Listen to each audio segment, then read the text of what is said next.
emotional safety. I decided just to help, I think, categorize, because this is such a deep and complex topic.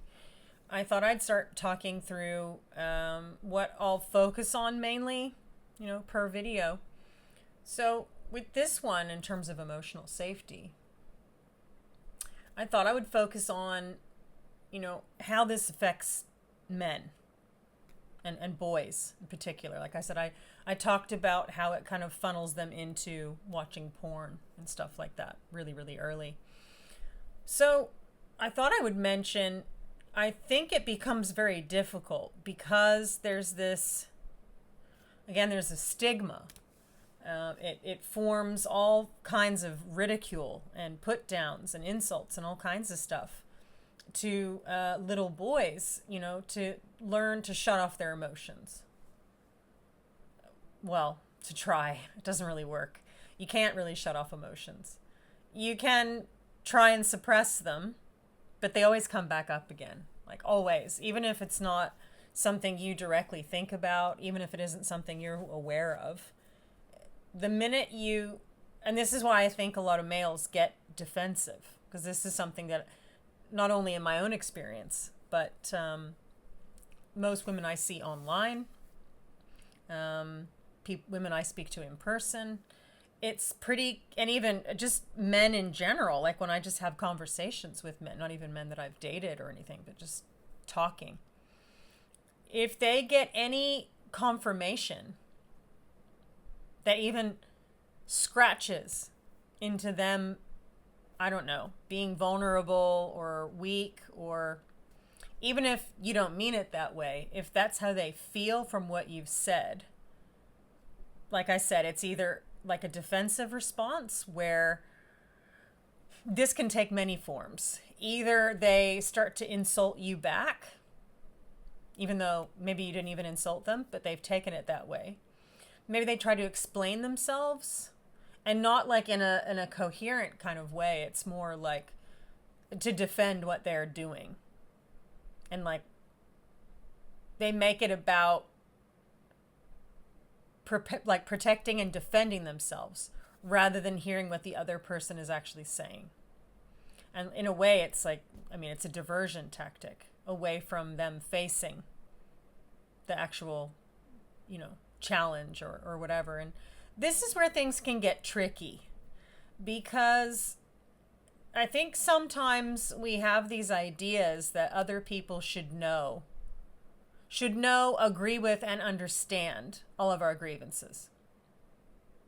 When the reality is every single person has their own things that they have grievances over and things they get upset over, and it's different to other people, both male and female.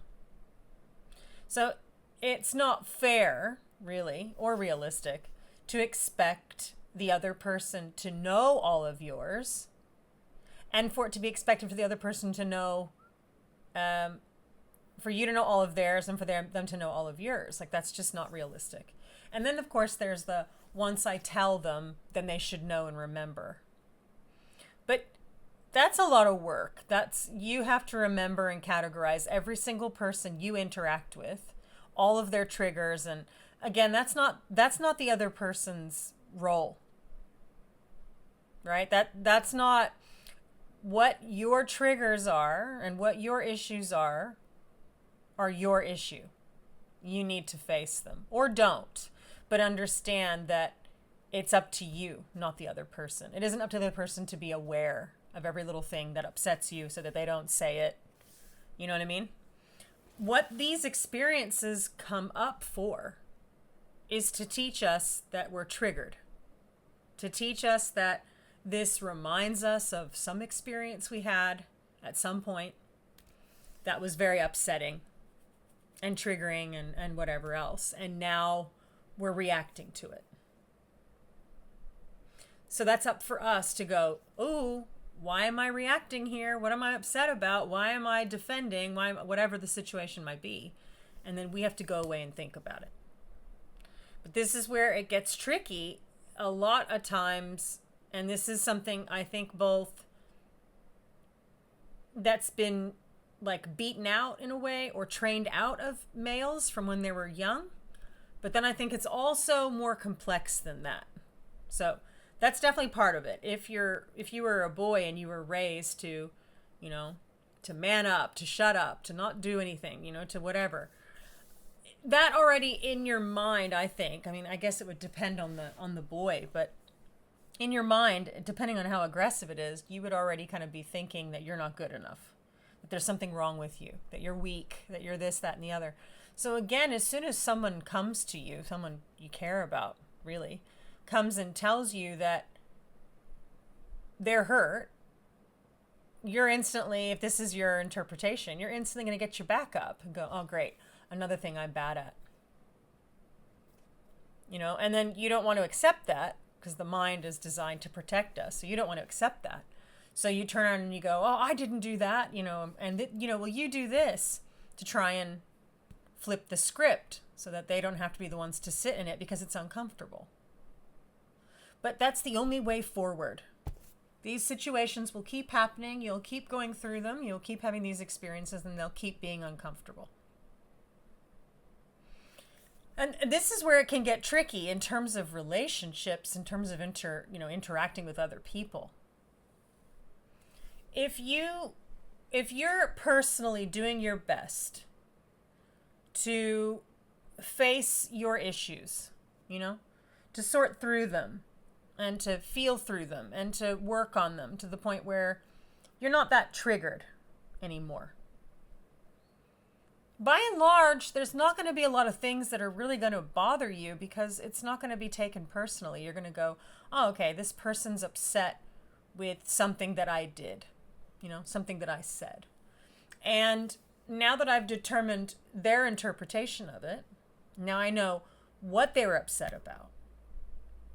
I can then, because in most cases I would say this would be true, I can then say, look, that was not my intent.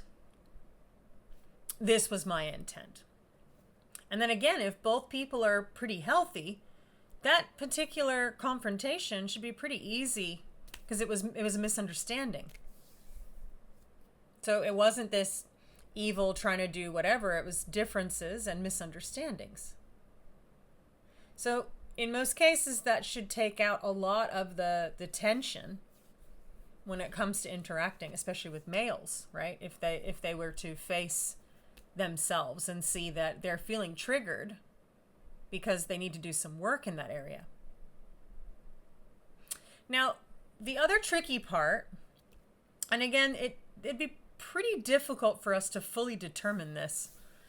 I mean, unless we had like a pretty decent test subject group of males that weren't raised in the sort of patriarchy framework. You know, they weren't raised in a religious construct of, you know, the dominance, control, all this sort of stuff.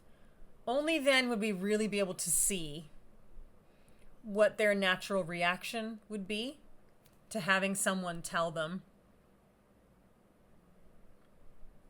you hurt me, you know, the thing that you said hurt me, and for them not to take it personally. So again, it's hard to know for sure where that, and everybody's gonna be different. Again, that's why I like astrology, because it can kind of show us what the low vibration or the insecure, traumatized version of a person can show up as based on the sign. There's a high vibration, there's an in-between, and there's a low vibration. So you can kind of get the gist of why they're behaving the way that they're behaving based on, you know, the stress or the tension of the situation. Because some won't defend. Some just shut down. Some just, you know, again, I still feel like it's the basis of oh, great, another thing I don't do well. Another area I'm not good enough. Like that kind of situation. Another area where I'm a sad, pathetic little loser or whatever, right? Because a lot of times that's the crap they're told. So they might shut down. They might give you the silent treatment. They might gaslight or stonewall or what, all these little terms, you know. That's what I find when it comes to most males. It's one of these two. Sometimes they can switch. Sometimes they can start off with one and then do the other, and then they can switch. Again, it depends on the situation, depends on the person, depends on how they react to confrontation and to problems and criticism and whatever. When, it doesn't have to be like a criticism like where you're a bad person. It's just, it's those communication points. It's also the other person, the person who's saying, look, you did this and it hurt me. Again, they have to be open for the discussion of interpretation. This is what was said. This is how I feel about it, and I'm hurt. Is that how you meant it? And you can kind of have those conversations and then work out, the guy in this scenario would be like, well, no, I didn't mean it like that. Oh, okay. If woman can be, if she's calm, if she hasn't let it like brew, and sort of swell up and become this big problem, she can go, oh, okay. So what did you mean then? And if you both have that, that interpersonal, self-reflective understanding, it's not a difficult conversation to have. It doesn't have to get heated or insulting or anything like that. The other thing we have to consider is that even if we're doing most things right, sometimes this can be an area where we're simply not compatible. We all try and force these things, and force it to kind of work. And it needs to be this and it needs to be that. And we connect to this and we can, you know what I mean? But what comes down to it is that sometimes we're just different. And it's not complementary. Yes, you can have a nice, calm conversation and sort of say, look, this is how I felt about it. It could still be a deal breaker at that point. So I think we have to kind of determine, is this kind of not really a person I actually want to interact with? That's definitely a good question. Now, I think sometimes, women want to sort of be heard and understood. I think men want to be understood too. But we do kind of go about it a little differently. There's also some studies that say that, quite a few studies, in fact, say that the male brain is simply not as busy. It doesn't have as much going on in it. And I don't mean that in like a, they're stupid kind of way. It's just, apparently it's related to, having children, women having babies and having to take care of them and make sure that they're safe. So women are often risk assessors. We see the risk before it happens because we have to, to keep the babies alive, keep the babies safe and all these kinds of things. So we tend to see that in relationships and interactions with others, and it doesn't seem like men have that same mechanism. So sometimes it can even be, even if he doesn't take it the wrong way, even if he doesn't get defensive or shut down, he might actually not be able to understand what you've said, what you meant by it. So again, that can be something that might end up making him defensive or angry because he's frustrated because he actually can't understand what you're saying. He can't understand your point of view. So again, that would be difficult to determine in the way that things are in this society and have been for some time because the patriarchy, the way that it's been set up, and again, religious practices are designed to sort of beat down men to make them a little bit more follow the rules, be compliant, and all these kinds of things.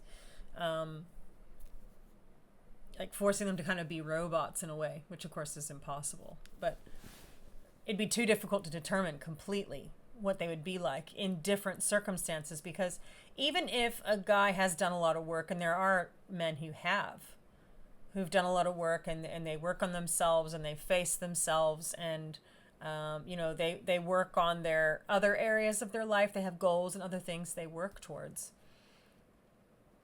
I mean, and I've not met a lot of these men, but the ones I have met, conversations are easier. It's easier to discuss things, even if it's hard, because they've faced some things about themselves. I think it also comes down to intelligence also.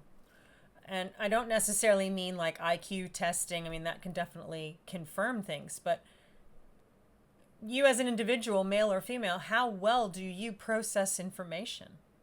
How well are you able to recognize different points of view and put them into place to actually understand where the other person might be coming from without taking it personally? They've proven that there are people who have, based on their upbringing or experiences or intelligence levels or lack thereof, the amygdala in the brain expands. It gets bigger, and that's like the fear center, the survival center, the emotional center of the brain. So if that's bigger, you're more likely to be afraid of things. You're more likely to side with patriarchal ideas and with religious practices and all these you're more likely to do that because a lot of the group, a lot of society connects with that.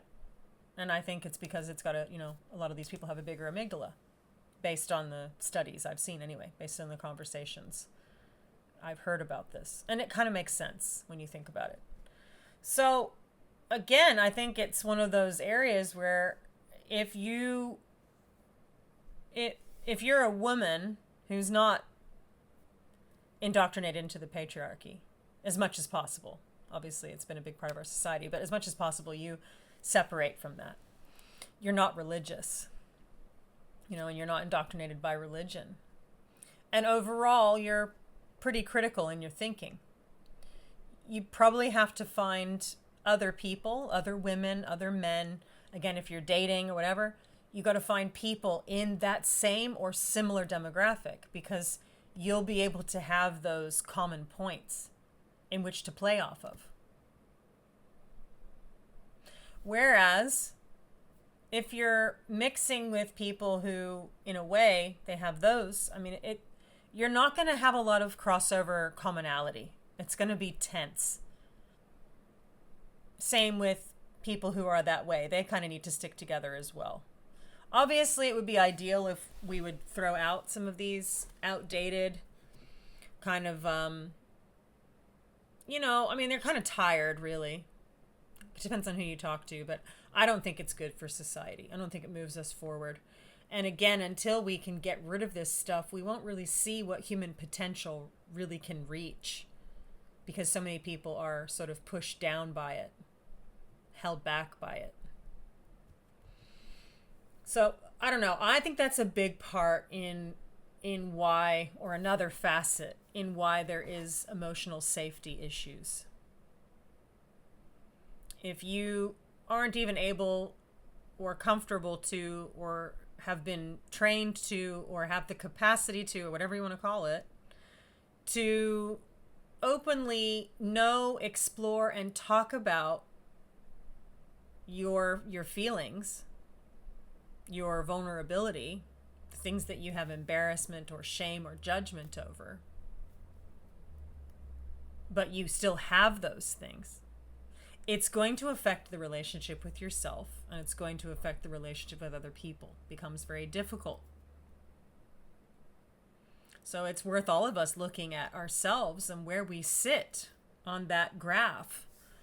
How much is it towards that kind of right-wing perspective? Like how much of that stuff do we agree with, and how much stuff do we not?